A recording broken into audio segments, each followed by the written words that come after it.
oras na ito, mga rehistradong hunter na kayo. Itala ko!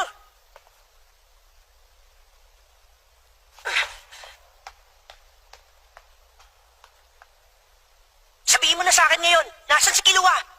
Seryoso ka bang kukunin mo siya sa amin? Kung ako sa'yo, wag mo nang ituloy. Wala akong pakialam sa gusto mo! Kaibigan ko si Kilua. Kahit anong mangyari, kukunin ko siya. Ganon din ba ang nararamdaman nila? Halata naman, di ba?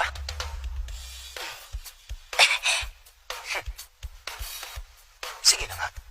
Kahit naman sabihin ko, hindi kayo makakaabot sa kanya.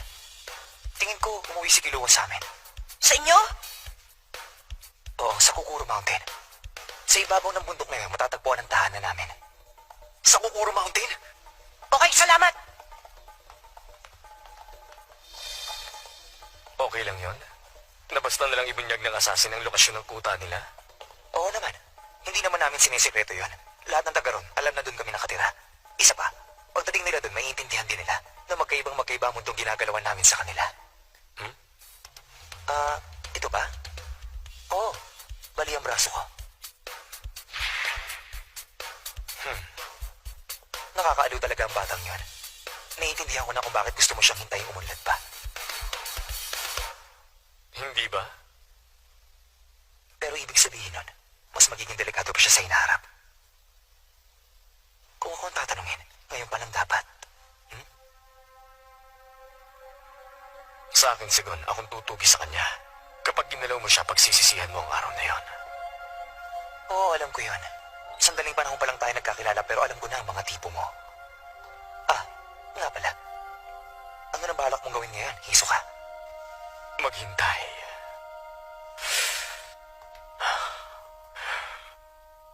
Hanggang sa mahinog at pwede nang pitasin ng prutas. Kukuro Mountain? Wala pa ako narinig na ganun dati. Kurapika, alam mo ba kung saan yun? Uy, Kurapika! Bakit? Ano yun? Yung bundok. May sinabi siyang Kukuro Mountain. Narinig mo ba? Tinanong kita kung alam mo ang tungkol doon. Hindi, wala akong alam. Pwede naman natin hanapin sa internet. Hi! Oy! Ginong Hanso! Una na ako. Mixi lang pagsasama natin pero parang ang tagal din natin magkakakilala. Nag-enjoy ako. Oo, ako rin. Kapag nagawi kayo sa bansa ko, kontakin niyo lang ako. Itutur ko kayo sa pinakamagagandang lugar doon. Ingat kayo. Bye!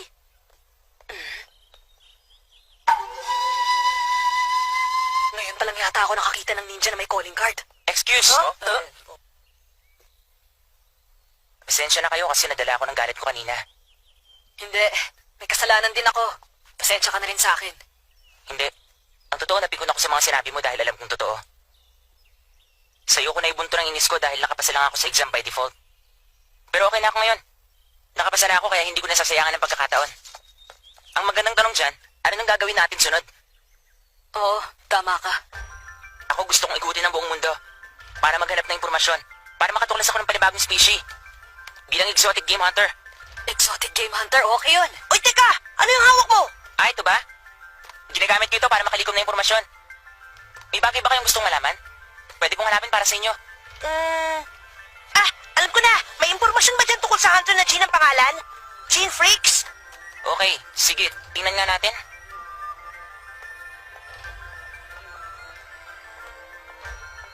Satots? Wow! Sandali lang muna. Sino ba tong hunter na tinatawag na Jean? Lahat ng impormasyon sa kanya nasa likod ng isang mahigpit na high-level security na nangangailangan ng katakot-takot na top secret access codes. Mukhang isa siyang importanteng taong malakas ang impluensya. Ganun ba? Sige, di bali na lang. Yung airpods mo, mukhang big time pala siya at hindi basta ordinaryong tao. Okay, balitaan niyo na lang ako kung ano man ha. Ito ang email address ko. Sige, bye-bye! Bye-bye! Sana pala naitanong natin sa kanya tungkol sa Kukuro Mountain. Oo nga. Okay lang. Tulad ng sabi ni Chairman Netero, lahat tayo mga kapwa hunter na ngayon. Kung minsan, mas okay na rin na hindi alam ng ibang mga hunter ang pinaplano mong gawin. Pwede naman tayo nang maghanap nun. Gon! Ginong Satots! Sa'yo to, Gon. Nalimutan mo. Oo nga. Salamat po! At saka, pwede ba kitang makausap mag-usap sandali? Sige, doon kami maghihintay sa lobby. Okay!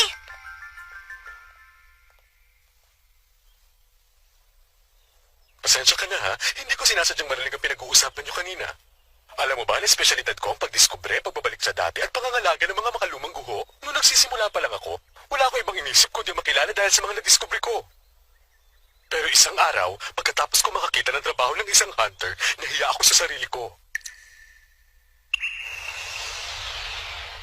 Tulad ko, naghahanap ng mga guho ang hunter na yun. Pero ginagamit niyang sarili niyang pera para ibalik ang mga yun sa dati. Ginagawa din niya ang kailangan para pangalagaan ng mga guho para sa susunod na henerasyon.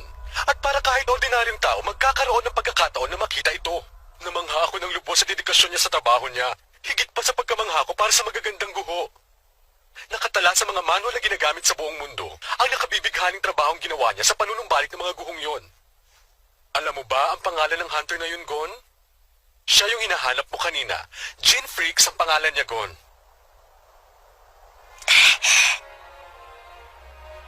Mula noon, ginusto ko talagang makilala siya. Kaya naman nag-imbestiga ako tungkol sa kanya. Kaso, ang lahat tungkol sa kanya ay isang misteryo. Wala akong makuha kahit anong impormasyon sa kanya hanggang ngayon. Ganun po ba? Sabi ko na eh. Ang layunin ko, maging isang hunter na tulad niya. At ang pangarap ko, mapasalamatan siya balang araw. Gusto ko lang ibahagi yun sa'yo. Pasensya ka na kung naabala ko ang ginagawa niyo. Wala yun. Salamat po sa lahat, Ginoong Satots. Sige po, bye-bye! Gon? Hmm? Wala. Ingatan mo ang sarili mo. Kayo din po. Paalam!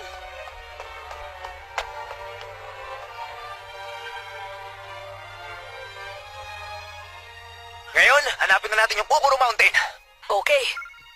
Kukuro Mountain. Yan. May lumabas na. Kukuro Mountain.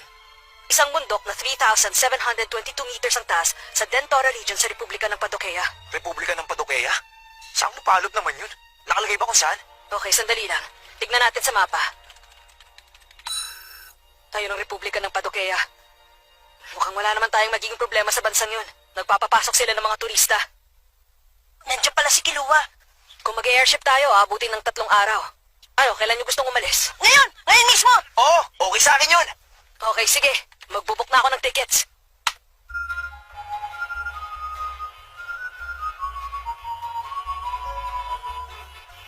Ano ba naman? Kanina pa tayo hindi gumagalaw dito ah. Sa lagay na to, baka malate na tayo sa flight natin. Hoy Manong, gawin niyo naman ang paraan. Pasensya na, wala akong magagawa. Wala nang ibang daan, papunta ron. Alam ko na! Oh?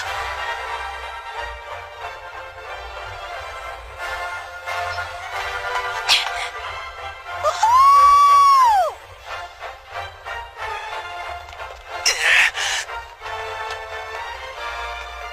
Hoy Gon, alam mo ba kung gaano kalayo ang airport mula rito?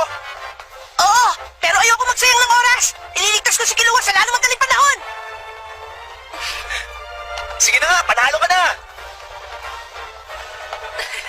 Para lang tayo nag-hunter exams ulit sa ginagawa nating to, di ba? Oo nga. Pero kung para sa hunter exams na naipasa natin, wala lang to. Tama ka dyan. Walang sinabi. Alam ko na. Unahan tayo sa airport. Ready, set, go! Papunta na sina Gon, Leoro at Kurapika sa Republika ng Padokeya sa Kukuro Mountain kung saan matatagpuan ang tirahan ni Kilua.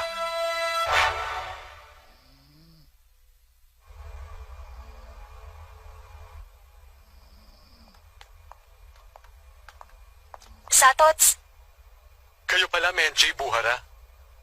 nakita ko Satots. Munti ka na doon kanina, ah. Nakita mo pala, ha? Mahiwagang batang yun.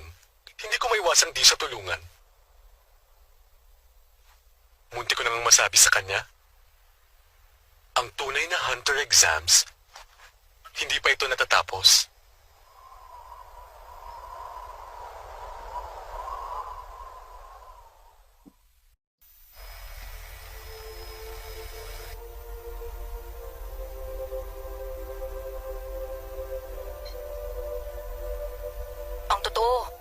assassin kami sa pamilya ko. Kaya ayun, tama ka. At lahat sila umaasa na magiging mahusay akong assassin tulad nila. Yun nga lang, ayoko talaga ng ganun. Sino ba namang may gusto na kinukontrol ang buhay mo?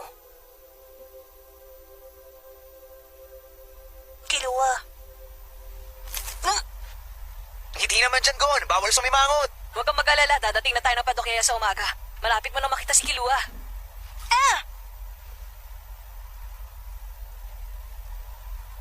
Kahit anong mangyari, babawiin ko si